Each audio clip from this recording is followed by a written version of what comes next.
Hey guys, so last time I talked to you, I showed you a little behind the scenes in the shooting for a fine art piece that I've been working on.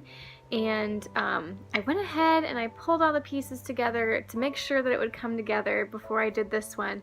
But what I want to show you today is what I do after the session, when I go through all the pictures and try and figure out what to use and how to pull things together.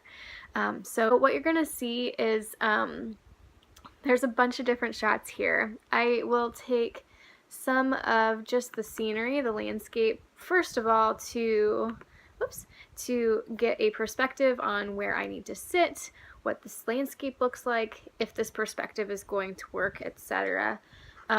So I did that until I found the position I liked for my camera on my tripod, and then what you'll see is me sitting in the frame.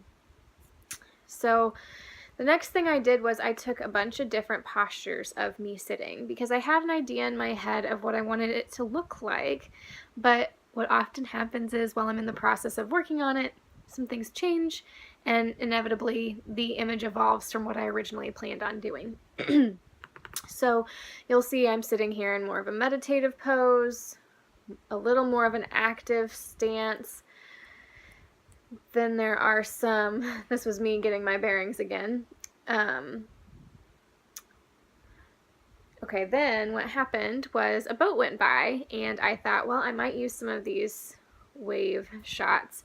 So I took some pictures of the water coming in, just in case there was any piece of that that might be able to be used in my image, because I just wasn't sure.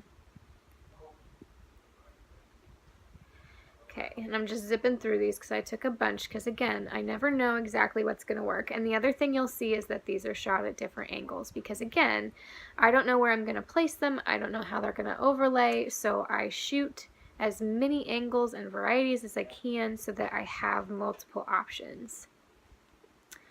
So that's why you see some straight on, some from the side, somewhere the beach is more in focus, somewhere the water's more in focus. Okay, so then the tide went down and I went back to photographing myself.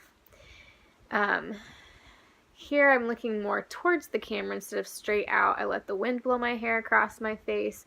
I tried to come up with a little more, excuse me, a little more passive postures in this one as well, so that it give you a lot of different varieties of feelings and emotions that could be going on here.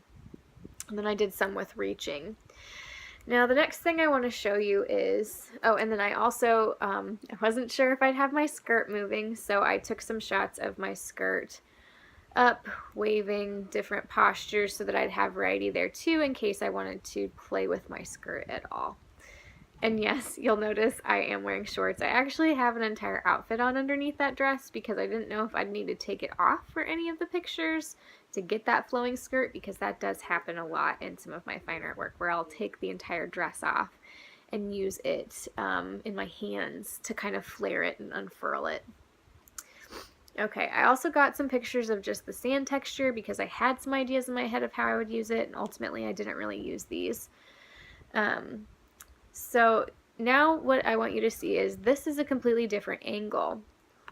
What you were looking at before, the camera's really low to the ground. You see how the sand comes right up to you, and I am sitting almost above the horizon line. In this next angle, I decided to pull back and up a little bit, so I am now sitting below the horizon line almost. And that way I could get more sand around me, because again, I wasn't sure where I would need to be and where I'd want the water to be in order to make this look the way I had envisioned it in my head. So same ideas, same posture, some active, some passive, some reaching, some not, just playing around to see what I could get.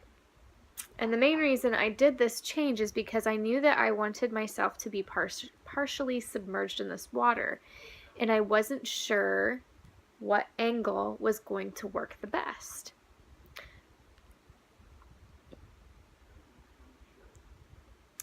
More water pictures, etc. Okay. So that's how I shot this. Now, The next thing you need to know is that normally, all of my pieces, every element of the shot is my own photograph. I don't purchase anything typically, but in this scenario I had to. I don't have a camera that is watertight, water safe, and I needed the shot to include both below and above the water. So what I did was I purchased this image from a photography site and made sure I got the proper licensing, and I used this image in my shot. I also included my own sky overlays that I've taken in the past. I found some chains that I could use for the image. I tried to incorporate bubbles and rocks and all different kinds of elements to make this look as realistic as possible, because that's the whole point of the images, is to try and convince someone that they're there. So I just kind of wanted to give you a chance today to see how I shoot a bunch of different options and variety, different angles, so that I can then see what I have and then use that to build the image. Thanks for watching. Next time I'm going to show you the actual finished piece, and we'll go through it layer by layer like I've done in the past, because again, I wasn't sure if it would work out and I wanted to be sure that the image came together before I started recording. So yeah, I hope that you found this interesting. If you have questions, please leave them in the comments below and I will do my best to get the next video to you ASAP. Thanks guys. Bye.